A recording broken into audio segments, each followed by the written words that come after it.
Welcome to Emerging Franchise Brands, the podcast that introduces you to the visionary founders of America's fastest growing franchise opportunities. We'll also hear from industry pros as they share what it really takes to achieve the elusive milestone of 100 plus locations. I am your host, Frank Fiume, founder of I9 Sports, and my 20-year journey from inception to acquisition has given me a unique perspective on how to succeed in franchising. Join me as we welcome today's guest.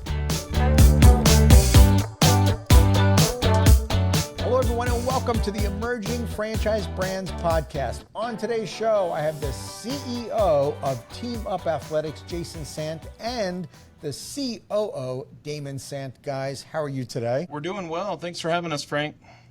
Doing great. So Jason, tell us all about Team Up Athletics. What do you guys do? Man, what don't we do? It seems like we do a lot. We got our hands on a lot of things in the sports world, but we are a team dealer, meaning we do custom uniforms, team jerseys, team apparel, corporate apparel, and all team equipment as well. We work closely with schools, city recreation departments, clubs, all different sports clubs, businesses and corporations for gear and swag, and we just encompass it all. And so we're a nationwide team dealer with our hands in all of those different things. All right, and so you guys have been doing this since 2017, I understand, right? Well, what were you both doing before this? What was going on in your past lives before Team Up Athletics? Well, that's a great question, and sometimes I ask myself, I'm like, what was I thinking, at one point? But no, I was, my past life was in the sales world. I did medical sales for 12, 13 years prior to this, so pharmaceuticals and then supplies, devices, those types of things. And then, but prior to that, or even during that time, Damon and I started a small business and sold it. I had a couple businesses prior to that. Always wanted the entrepreneurial spirit, if you will. And so there just came a time around 2017 that I decided to make the switch and to do this and to get into business for myself full time. But yeah, my experience prior to this has always been in sales, in the outside sales world, mostly medical.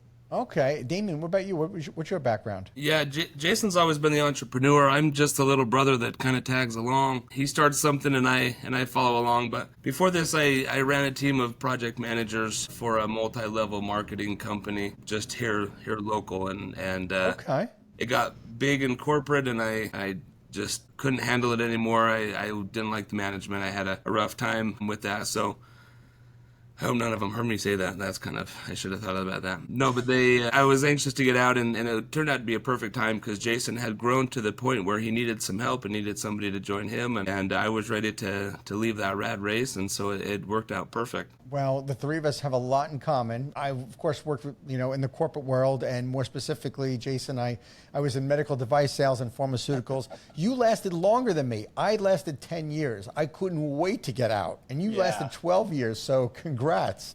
Well, I mean, part of that was due to the industry, sticking on for a while. I had a great company. The company I worked for prior to this was fantastic. I absolutely loved it. Prior to that, in big pharma was a different story. That might be a little bit what you're talking about. But sure. There comes a time in your life that you look at things and you say, am I going to continue doing this? And what does the next 20 years look like? Or do I want to get into something that I'm really passionate about? And that was the crossroads that I came to back in 2017. So what inspired you to start Team Up Athletics? Because going from medical sales, pharmaceutical sales into specifically, athletic equipment or athletic, custom uniforms and stuff, how did that come to be then? Well, no, it's funny. I knew I wanted to do something that would align with my sales background. So that was the first and foremost. Secondly, I mean, I'm a big sports guy. Grew up playing football, baseball, basketball, played a lot of, football in high school, dedicated all my time and everything I had pretty much to the sport growing up. And so always have been a big sports person. And I also love the industry and know that it's a stable industry to be in. Youth sports or sports in general is great. So I started looking at opportunities, and when the opportunity to purchase a company called Robin Sports came up, I jumped on that, and that's where this all got started, was with the purchase of that company, which was more along the lines of an e-commerce, drop ship equipment to teams type of company. But my focus and vision was really to get it to a point where I could be the direct sales, have that direct sales aspect and build a team of sales reps and then move forward in this business. But it also didn't hurt that I have 4 boys who all love and play sports as well. And so through coaching them and seeing them grow in sports, I saw that was going to be a passion of ours for years to come. Right. So it was an easy decision once the opportunity came up.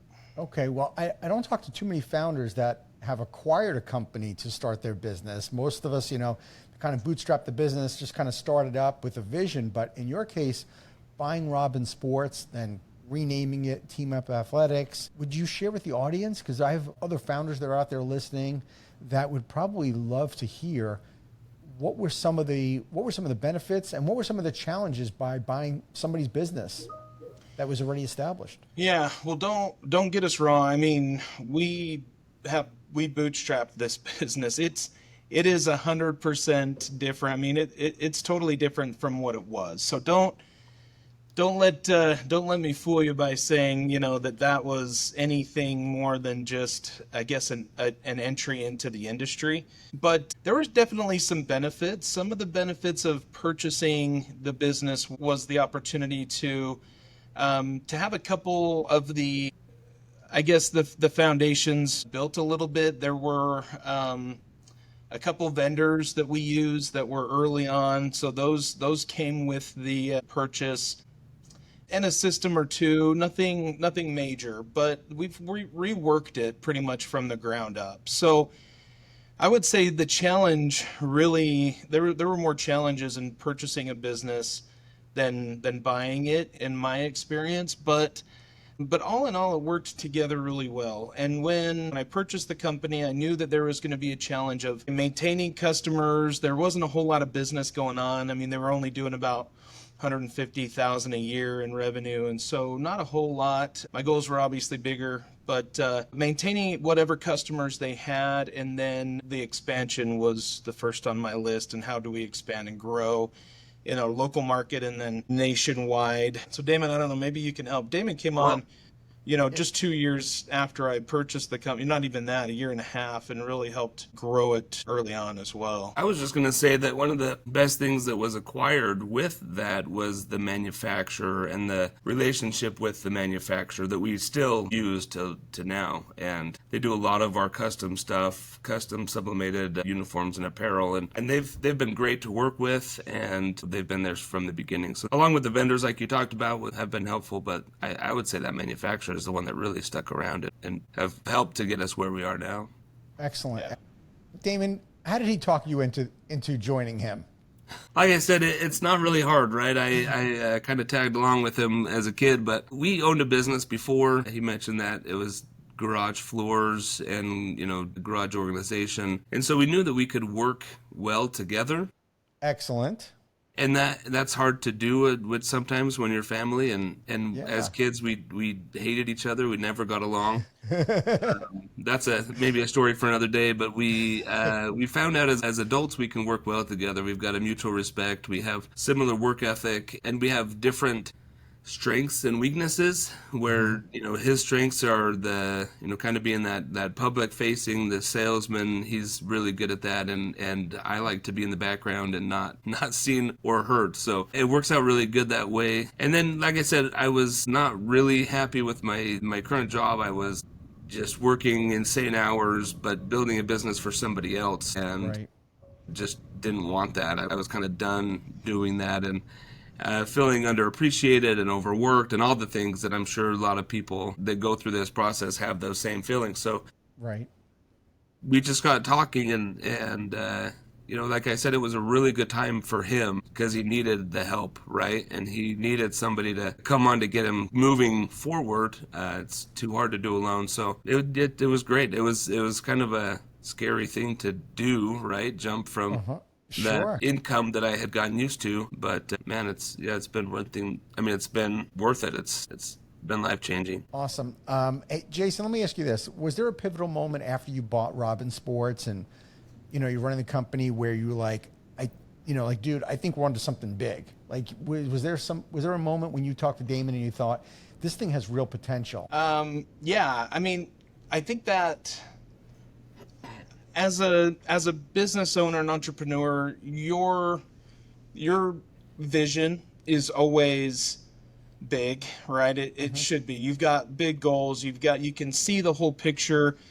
And I could see that from the beginning, from the start. And with my past experience, like I knew the model that I wanted to set. It was building a sales force, reaching different parts of our community and then our state, and then branching out into the country. But I don't think I really reached that point that you just explained, Frank, that's like, okay, we're really, really onto something until COVID happened in 2020. Okay. With that, I mean, obviously lots of unknowns and a lot of crazy things happening in the world. But at the end of that, when we looked back at the year, we just grew 80% in 2020 as a company, like from year over year. And how did we do that? I mean, there were a lot of things that I could talk about and we could pinpoint, but we looked back and we said, this is a business model and an opportunity that we could take to the masses, that we could really spread out. And let me back up a little bit. Our father was also an entrepreneur and had a company that he was a founder of and franchised. And so we grew up knowing kind of in the franchise system a little bit. And I mean, he passed away when we were young, so we didn't get to experience a lot of it and like a lot of the knowledge part of franchising. But I always had that in the back of my mind that this was a place that I would like to take the company, was to get to a point where we could franchise it. And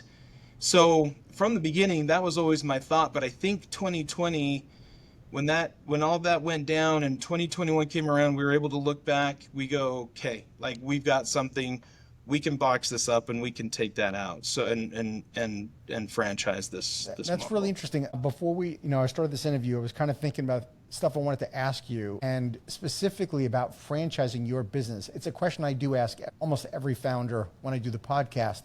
But what I thought differently about your business, because I ran sports leagues from back in the mid-90s. I ran an adult men's softball league in Long Island. That's how I got started. And so all these teams, of course, needed team uniforms. And then when I started INA in 2003, of course, once again, now it was kids sports and uniforms. So I dealt with like all the manufacturers. I dealt with a lot of different people to do custom uniforms. And I thought to myself, when we do this interview, number one, like, why did you franchise specifically team uniforms? And why do you think there was a great benefit to doing that versus just putting folks in, having a regional person, having those catalogs, having them online and letting people order uniforms and just have a sales team? Why do you think franchising was the best fit for your brand specifically? Well, I know exactly why. I'll say it and then maybe Damon can answer too. He might have something different, but the best way to answer that is the reason that we were still successful during the pandemic and then in 2021 during the whole supply chain issues, we were adaptable. We were able to pivot and move and do things quicker because we were a smaller company, but able to be malleable, able to maneuver as we needed to meet the needs of our customers still. We weren't, at this point where it was so big. So the best way to answer that is that nobody can really beat the customized service, the ability to adapt, to maneuver that a local owner can in their communities. And so by putting local ownership in there with skin in the game, to give back to their communities, to have that actual connection with that, many of our franchise partners, our owners, are coaches or league directors or people that have come up into that. So they understand and they know the community, their community. People know them. So they can easily adapt and maneuver and, and work their local angle, but with a bigger backdrop behind them, with better resources behind them, better products, better pricing. And so that's why we decided to franchise this model. Is we saw the benefit with us, and people would come to us and say, you're doing things that your competitors can't do. How are you doing it? And to us, it was second nature. Well, we're going to spend the time to find another manufacturer who can get product, or we're going to add another vendor who has inventory that we can get in a day and turn it around and get to you. And then we've adapted our business model. We started decorating. We're doing screen printing. We're doing embroidery. We're doing, those types of decoration that we can bring in-house. Now we can easily scale that to be accessible, adaptable, maneuverable, all of those things as well. So hopefully that answers your question. Damon, I don't know if you want to add to that. Yeah, no, I agreed that one of our biggest sales points was that we're local, right? We're local guys. Mm-hmm.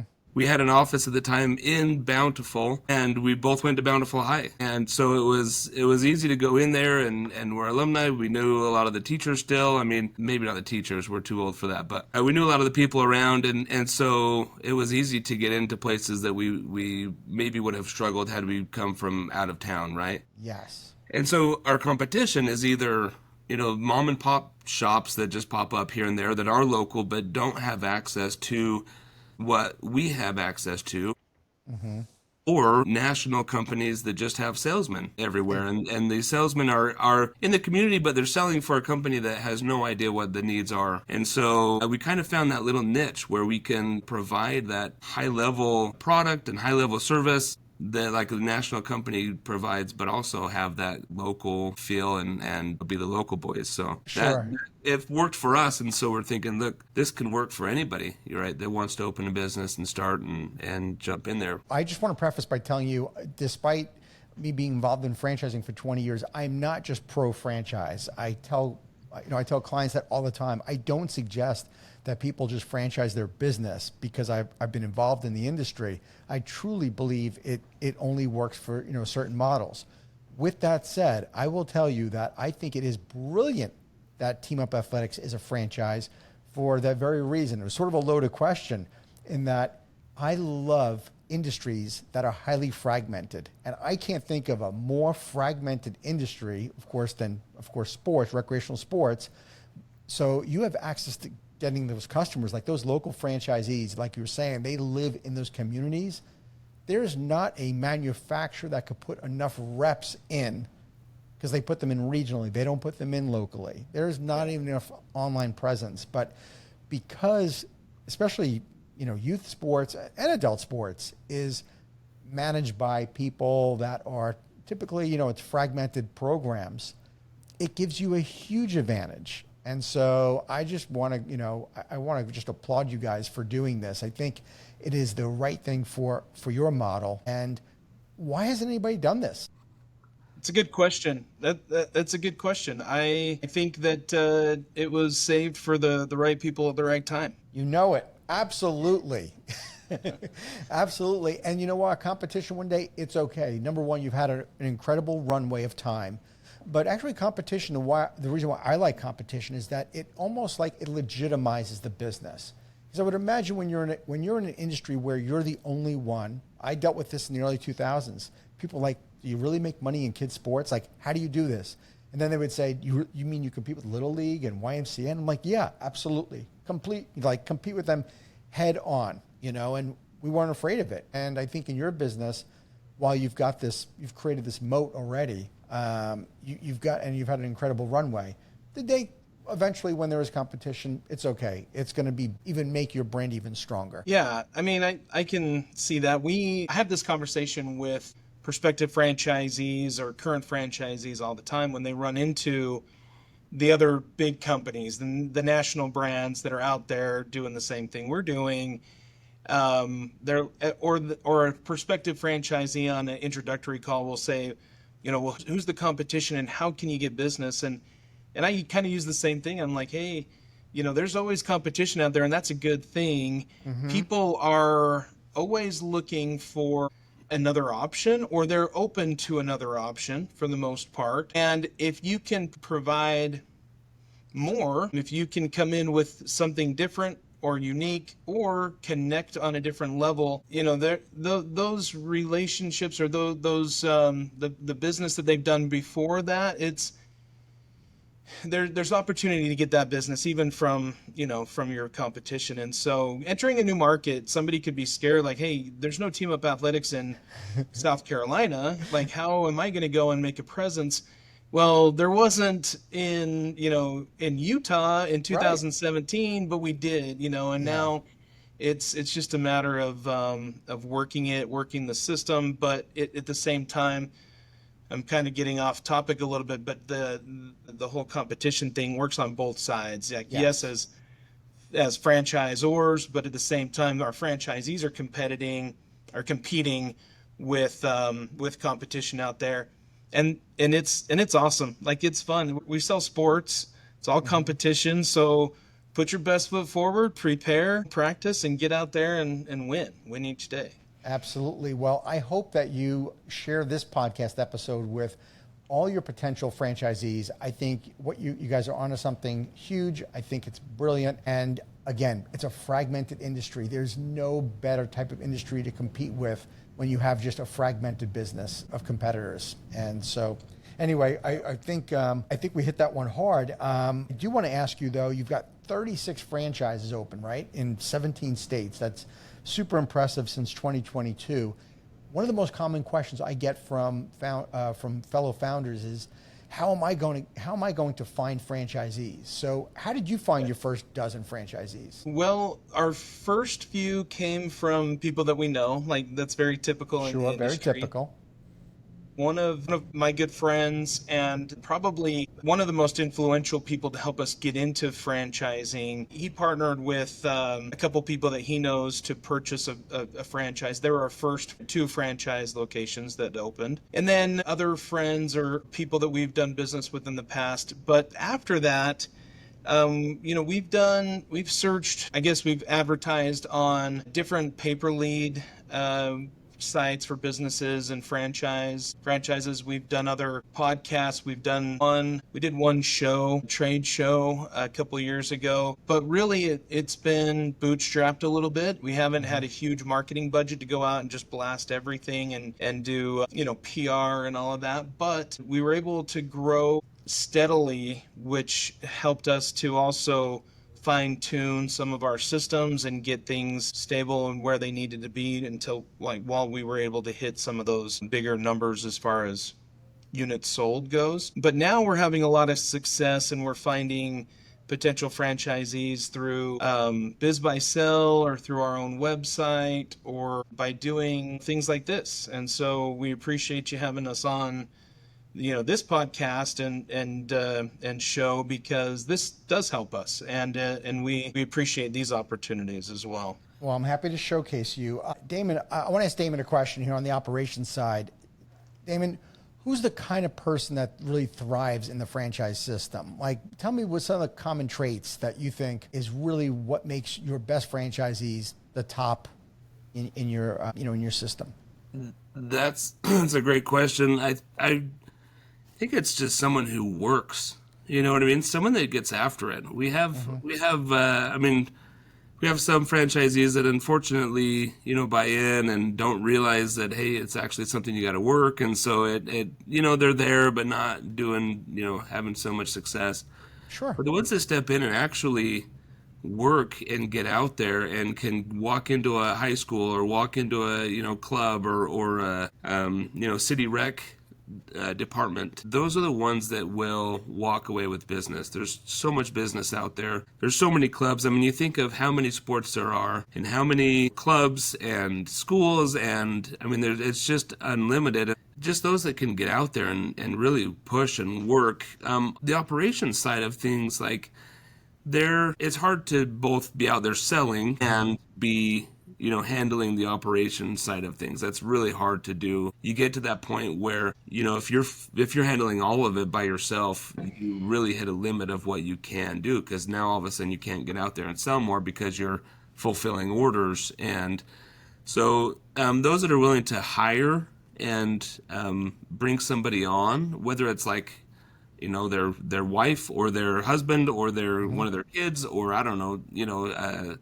somebody they know, but if they can bring somebody on to help them place orders, manage the orders, follow up, ship, everything, deliver, those that can do that really find the time to get out and sell and continue to grow. So Yeah. I don't know if that answers your question. Yeah, it does. But that's just what I see is those workers, right? Good at work ethic and that really want it, get out there and they do it. And what you said, by the way, there's nothing wrong with how you answered that, because that's any franchise system. Sometimes a little bit of a misconception. People think, oh, I bought a franchise, that's it, the money's going to come rolling in. It's like, no, you bought a franchise, the work starts now. Yeah. And for your business, I could imagine this. If I'm a franchisee of Team Up Athletics, my primary role is to get out in the community, meet with every athletic team, meet with all the schools, meet with all the clubs, find where the corporations that are ordering gear and stuff and, uniforms and stuff. And it's somebody that has to be out in the community.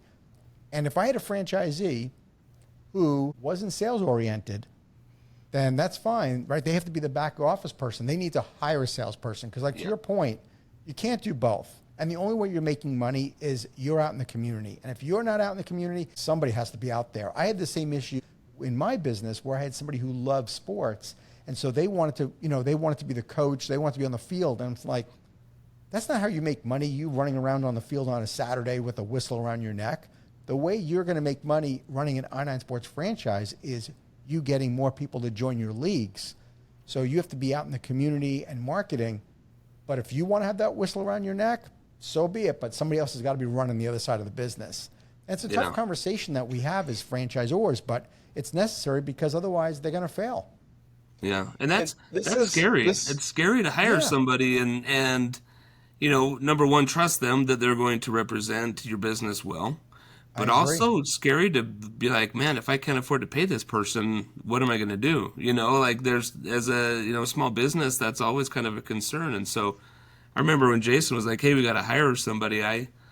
I'm like, no, we can do it. We got to, we can't, it scared the heck out of me. And we finally did it. And man, it really changes the dynamic, and you find that, wow, we can make payroll, and we can make this work, and they're adding enough value to the business that it helps it to grow. I mean, you just got to take those steps. So those that are willing to do that, those that will take that chance. It's the only way you're going to grow, right, Jason? And you have to, and I would imagine the person that is more open to selling and can handle rejection, because that comes with that's the nature of the beast. You dealt with that. I dealt with that in medical sales and in pharmaceuticals.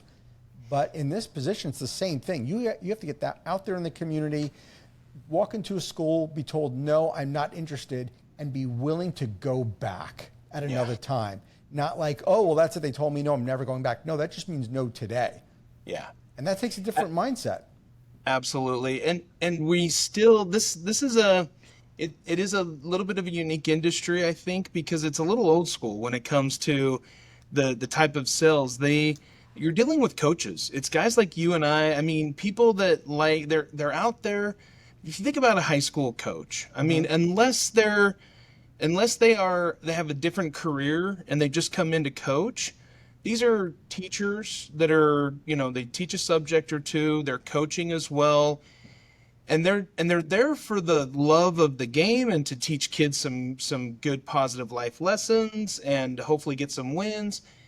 So they also are not the great, email corresponding type people. So you're exactly right. Like this is an industry that you have to be willing to put in the work to get to know these individuals, to build a relationship, to walk into an office, a coaching office. That brings success. Where we find the opposite of that is if, franchise owners are, just looking to send emails or, really don't want to put the face-to-face time in, it's harder. It's definitely more of a struggle. And so it's a little old school. Face-to-face meetings and building relationships from the ground up is really the key to this business and sales in our business. Jason, what's the investment range to open a franchise?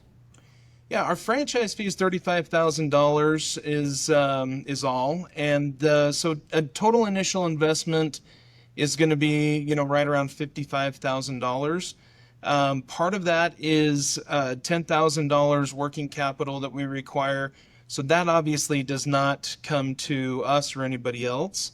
But part of that $55,000 that I just said is to have at least $10,000 in your in your bank account to start out with for capital. Okay, how big of an area is a territory? Yeah, territories geographically are going to be different because of population areas, but the way we break down a territory is since most of our business comes from public schools, we look at the public school districts, and then we look at the amount of high schools within those public school districts, and then the amount of student body that go to those high schools. And so we typically clump together, 4 or 5 school districts around, 10 to 15 high schools and around 20 to 30,000 high school student body.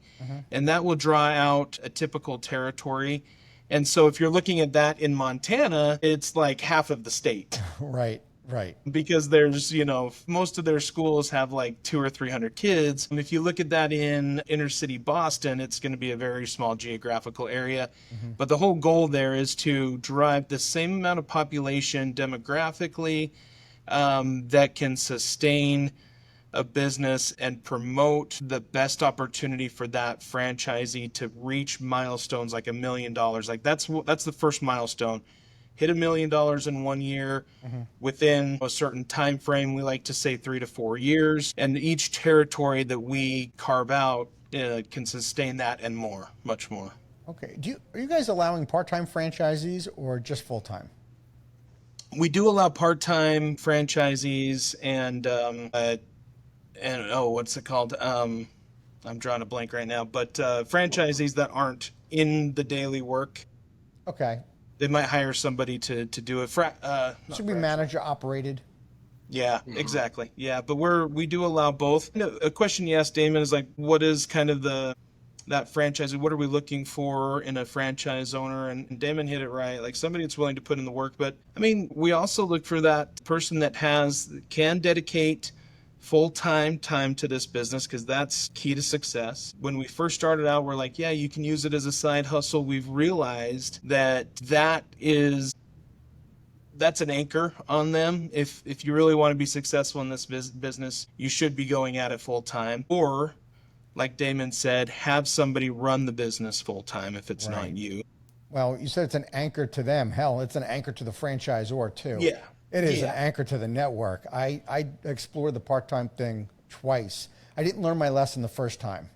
When we hit the Great Recession, we tried it again, and it did just as poorly the second time around as it did the first, and we abandoned it after that. It's just very tough in any business. Damon, like you were saying early on, like you've got to get out. You've got to you got to hustle. Well, if you're doing a part-time and if you have a job, how much time can you spend to really hustling if you're a school teacher?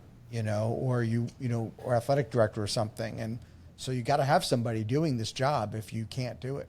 Early on, we would award those franchises to people working part-time, and now we've gotten a little bit more, we've pulled that back a little bit, right? Good for you. There's got to be a plan, right? If they are working at full-time at first, there's got to be a really good, solid plan to leave that job and come on. And we've had some recent ones that had like a 6-month plan, and then after like 3 months, they're like, nah, I got to leave now, and they'll leave their job. Leave their current job. And, they see what they're doing, they see what they need to do and to be successful. And so we've had some good success with franchisees that way.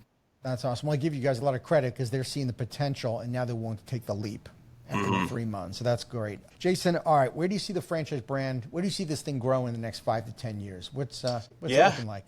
Oh, I love that question, and we're growing to $100 million company and over 200 franchises across the country in the next 5 years. That's That's our short-term plan, and excited. We've got, all the key pieces to make that a reality. And we presented that in our first annual franchise convention a couple weeks ago. We just held. Congrats. And yeah, that was amazing time. It was so awesome. Can't even express how fun that was. But yeah, that is what I tell everybody. That 200 franchise number is just a number, and that's going to be a stepping stone. The 10-year plan is far more franchise units than that, but we want to be the household name. We want to, have every major market across the country know who Team Up Athletics is. We want to be sponsors in big events, sporting events. We will continue to push the envelope with jersey and uniform design, and keep contributing to the communities the way we have. So yeah, those milestones and goals are what we have our focus set on right now. Awesome. Hey, Damon, what would you say, like, why is now a great time for a franchisee to join the system?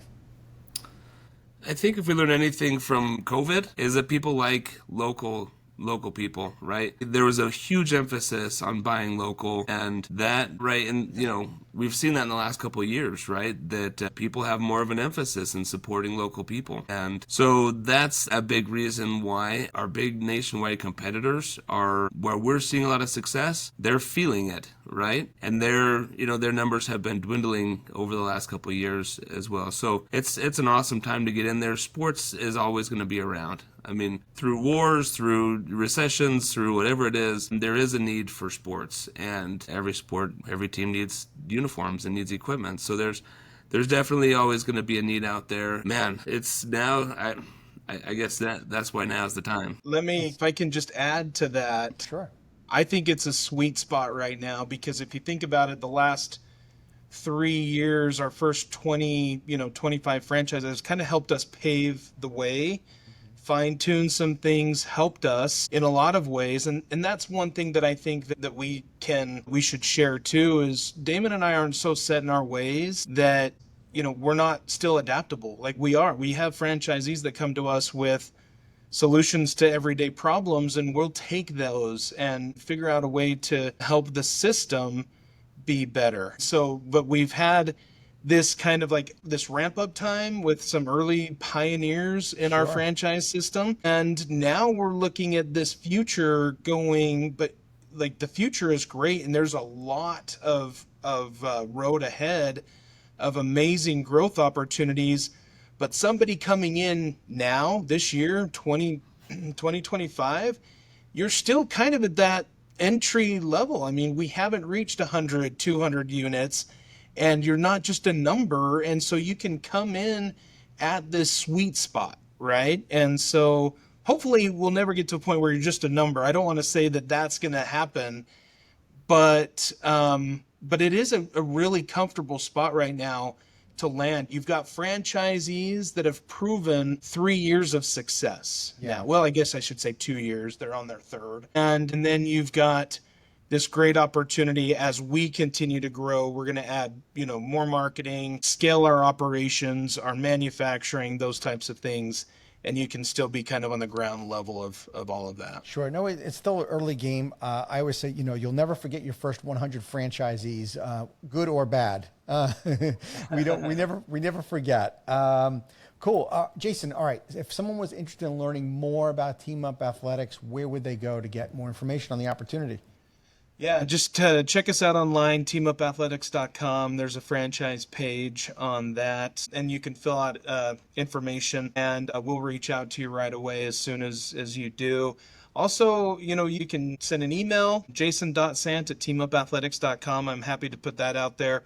Send me an email if you're interested. Happy to respond and communicate with you as well. I love this. I'm doing all of the franchise development pretty much myself. So the initial calls come from me, the texts, all of that stuff. And so I'm still very connected with our franchisees from the very first one. I had early this morning I had an excellent call with a gentleman from South Carolina, and he was referred through an online source, but it's awesome. I love that connection, and I'm going to continue doing that as long as I can. Oh, good for you. Good for you. And when you do turn that over, because you're going to have to eventually, you have a base foundation of what the potential franchisees are asking and the way you answer it. And you'll be able to, of course, delegate the responsibility. But more importantly, you're going to be able to share the message on how things get answered and what people are really asking, because nobody will ever do it like the founder. But eventually, there'll come a time where you won't be able to.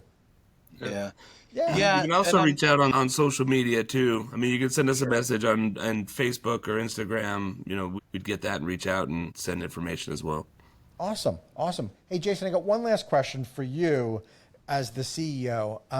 Is there a piece of advice you would have, if you can go back in time, a piece of advice you'd give your past self the night before you became a franchisor? Wow, that is a good question. I think I would say, prepare yourself for more work, stress, worry than you've probably ever felt before.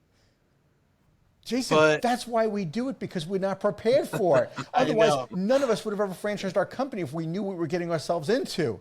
I don't know if it's the sports in us, like you're just earning for that anxiety and stress of the night before a big game. Like, I don't know. Right. I don't know if that's what I wanted for like the rest of my life, but that's kind of what I'm getting. But no, I think but just also enjoy it. We work with an advisor, a counselor of ours that has become a really awesome mentor, friend. And we just look to him as a really amazing part of our business right now. And he kind of keeps us grounded every once in a while. When we meet and we're like, oh my gosh, Dan, we talk about the issues that are going on. He goes, stop, guys, listen. He goes, look where you've come. He always kind of keeps us grounded. He goes, this has to be fun. Look what you've started. Look where you've come in this time. In a very short time, by the way, really short. Yeah, short time. So I would say that, like, don't get so caught up in the day-to-day issues that you can't see the bigger picture. Right. And see that franchise owner who just had an amazing sale today and celebrate that with him or her. Yes. Like, take the time to do that as opposed to just be focusing on the system and how it's all going to work. Take time to sit back and maybe, take a seat on the couch or whatever. I don't know, just to see that part of the business. I feel like I'm able to do that more now than I was 2 years ago. And so I would tell myself that probably. That's great advice. I think it's part of, as drivers as we are as entrepreneurs, we're always driving for more and to be better. And I think at the end of the day, what you're really trying to say is you should spend more time celebrating the victories. Every day there's another victory, and find the good in what's going on, especially in the challenges, because it's so much better to have a challenge when you have 36 franchisees and you know how to resolve it than when you have 360 franchisees. That challenge won't happen anymore because you fixed it years earlier. Yeah. So, that's guys, a good point. Thanks so much for being on the show. I appreciate it. I wish you guys much success. And I'll be looking forward to watching you guys from afar and seeing how this goes. I think it's going to be fantastic. Well, we appreciate it, Frank. Yeah, thanks so much. I do, watch and listen to the podcast pretty regularly, so it's my pleasure to be on the show. Well, thanks, guys. Thank you, Jason. Thanks, Damon. Appreciate it. Thank you. Have a good one. Thank you for tuning into the Emerging Franchise Brands podcast. For additional insights, guest applications, and to stay connected, visit us at efbpodcast.com. The Emerging Franchise Brands podcast is for entertainment purposes only, and the views expressed do not necessarily represent those of Emerging Franchise Brands, its host Frank Fumey, or Emerging Franchise Group, LLC. Any discussed franchise or investment opportunity requires thorough investigation, obtaining proper disclosure documents, and expert consultation before making any investment decisions. The podcast and its host do not offer professional advice or endorsements, and they hold no responsibility for actions, representations, accuracy, or consequential damages related to the podcast content.